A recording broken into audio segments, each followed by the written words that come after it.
Constable Craig Nelson, and I'm just an investigator with the Innisfail RCMP. It's tragic. Collisions involving youth are particularly tragic because our youth they're so young, they're at the beginning of their lives, and a lot of times collisions can have lifelong lasting effects, right? I've been to collisions where young people have died as a result of the collision, and it's tragic for their family who has to deal with that. My name is Roger Tucson. I'm an advanced care paramedic with Medavie Health Services out of Innisfail, Alberta. Generally speaking, they're going to be really scared.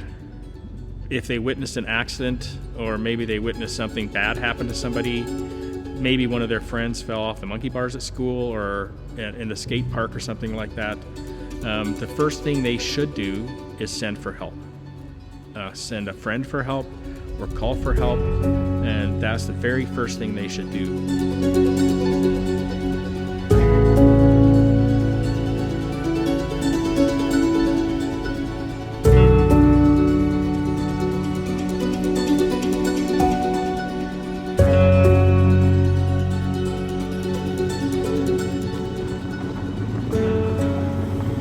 Okay, get out. Bye. Dude, that's my sister. Why do you have to bring her everywhere we go? Oh my gosh, shut up. Look at what Jason just posted. Oh, I'm seriously gonna kill him. Let me see. Or you can tell him you love Oh my him. gosh, It's shut not up. going to kill him. Seriously, Matthew. Look, Let me see. Matthew. Let me see. Oh, it's not that bad. It's horrible. Are you? I'm gonna text him. What are you doing? Relax, I'm not even moving. They're not. No, get off. What are you even doing? It's not that bad. Let's go. Are you kidding Give me? it back. No.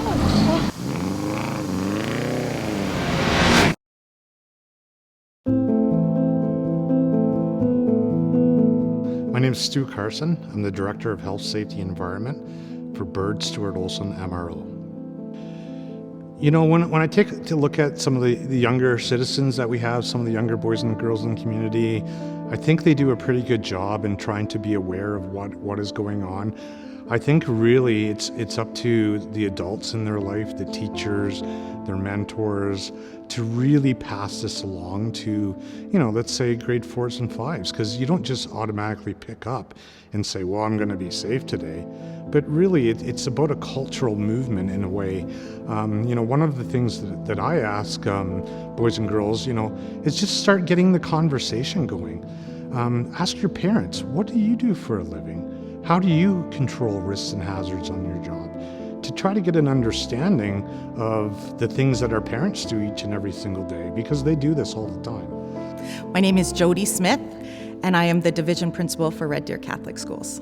So in grade 5, we review some basic CPR, some basic safety training, so they'll be able to know how to use the phone to call 911, because the cell phones can get locked, and in a panic, sometimes we forget how to do that. So how can we call 911 without worrying about that lock on the phone, or remembering your numbers, or whatever that may be.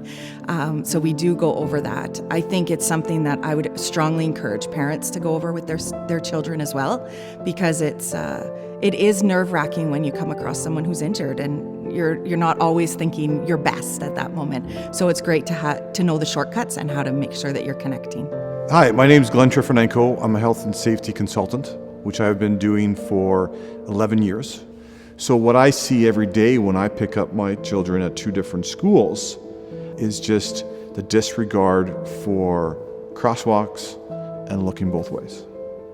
And what I see in a lot of cases is that a parent is parked across the street waiting for their child on their phone or doing something else, being distracted, well parked, which is fine, and they see their kid approach the sidewalk on the other side of the street, and they do this without looking for themselves if there's any hazards or vehicles or bicycles or anybody else coming down that road.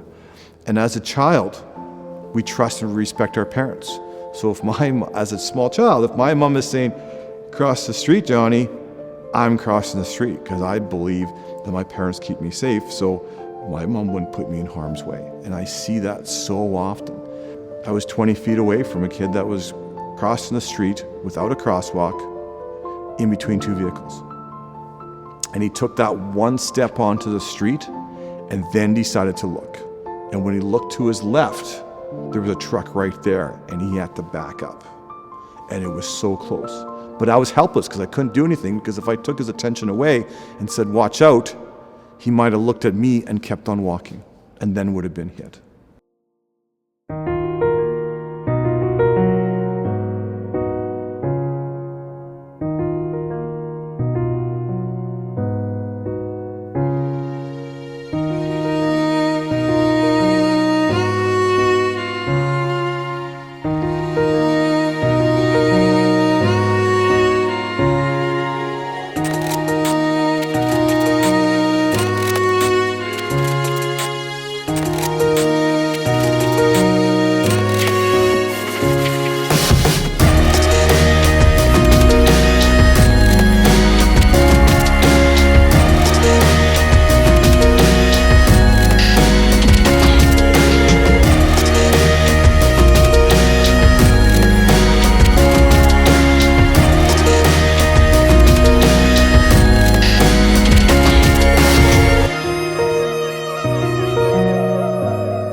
So I think yes. If you see something terrible happen, or you see an accident or collision, I think the very first thing that needs to happen is find an adult.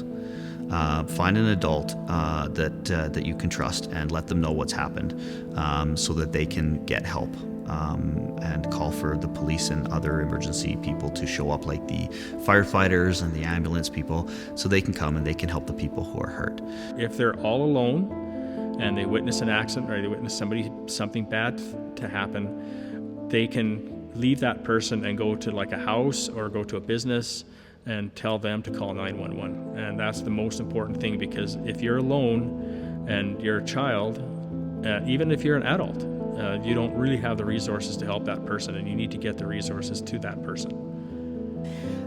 There are so many ways that you can get help, that we can reach out to people, and one of our most important people in our communities are our police officers. We need to reach out to them for the support and the help when we come across scenarios that are either a tragic scenario or an accident or anything that you're coming across that you're not sure how to respond to, and there's not an adult with you. Reach out to the police officers that are in our communities that are keeping us all safe. And I think that's a message I'd like to leave young people with, is to go find an adult right away and get them to help. If you do happen to have a phone, then you can call 911. In fact, I would encourage that. And the 911 operators are excellent. They will talk you through how to what information they need, and just answer as best you can. Try not to guess. Try and give them the information that you know. And they can help you with it. I have a child about that age, grade 4 and 5, and I actually practice 911 phone calls with them in the car. It's interesting because I will speak like an operator would speak, answering a 911 call, and give them an opportunity to give me some information and ask them questions and stuff like that, so they get a chance to practice, because you never know. Like, you never know when you're going to come upon a situation where, you know what, I need to call 911, and it's sure nice to have a little bit of an idea of what that might look like when that happens. You know, one of the reasons why we want to teach our young adults growing up about stop and think, and about being a little bit proactive and communicating with people about what they're doing and how they're doing, we got to start the conversation somehow. Because as a parent, we want our young people to be able to go out and do things, and we want them to have that freedom. Unfortunately, being a human being is not a perfect thing. We had to build a lot of bridges before we got it right. We had to build a lot of houses before we got it right. You know, sometimes we just take a look at, and people, we feel like they're nagging us, don't forget to wear your bike helmet, don't forget to wear your skateboard helmet. There's a reason for that. And, you know, when you're younger, you're focused on having fun. And as adults, I can tell you this, we want you to have fun. But at the same time, what we want you to do is just to apply some simple controls. In these conversations, a lot of the controls we're talking about are things like personal protective equipment, your head, your helmet for your head to avoid head injuries, things like that. You might wear wrist guards if you're on a skateboard, maybe even some knee pads. Why? Because when you fall, it hurts. And if you injure yourself bad enough, you might not be doing what you love to do for quite a few months. Thinking of all the realms of safety that we can see in a school, so going from crossing the street to riding a bike to all of those areas, and just even walking places. I think first thing, be with someone, walk with someone. That's a safety feature. So travel in pairs, and when you're crossing the road, look both ways. We have people coming from both sides, so make sure you're pausing, look both ways, and if you can make eye contact with that driver, that always helps as well, because then you know that they've seen you. Also when you're riding your bike or your skateboard, make sure you're wearing your helmet, even if you're at the skate park. I know that cool factor is worrisome when you're there, but you want to make sure that you're keeping your brain protected. That is what is going to get you where you're going in your future. So make sure that you're always being safe when you're on your bikes or your skateboards or your scooters.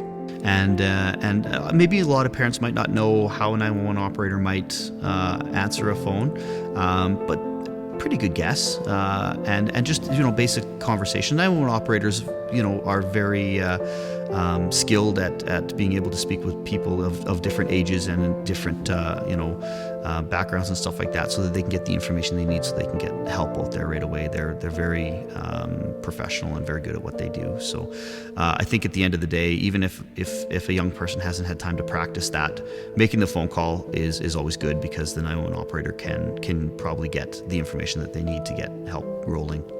Kids, just remember that we're here to help you. Certainly scary things can happen, and you will be scared. You could be some 18-year-old captain of the football team, got in a car accident, and you're going to be scared. Maybe you broke your leg or you have a concussion or something. You might not remember what happened at the accident. That's a scary situation, and that's okay to be scared. When the first responders get there, it's okay to tell them that you're scared. We're not going to judge you about being scared. If you have little brothers and sisters, watch out for them. Just be safe, look out for each other, and that's really, I think, the most important thing that I can say. I think the overall message that I want to send to our young people out there is really get involved, start the conversation. Have the courage to start the conversation within your group of friends. And you don't have to go right off the bat and jump into the deep end. That's why I encourage you to have the conversation with your parents first. Once you have a good understanding or a level of understanding from that, then start talking to other adults and try those conversations with your peer group, with your friends. And it's as simple as this. My friends and I are going to go out for a bike ride. Let's just think about what could go wrong. If we go for a bike ride, where are we going? How are we going to get there? Are we going to ride single file? Do we have to ride on the road? What does that look like? Are we going to wear some helmets just in case we fall? Might we need a snack and some refreshments because we're going to be there for a little bit? It's just stopping and thinking and talking your way through it. It really doesn't ruin the fun. As a matter of fact, it makes it more fun, because now you know that you're prepared when something does go wrong. I think the strongest way that we can make an impact on students for safety is we still have to talk about it. We got to continually talk about it, but it's going to be coming from their peers. So support each other, you guys. Tell each other not to drive and talk on their phones and not to go without a helmet, and support each other to be safe. We want to make sure that you're seeing each other the next day, that no one gets injured, and we need to support each other. Adults support each other, students, you guys need to support each other. So peer to peer, remind each other to be safe and how you can be safe.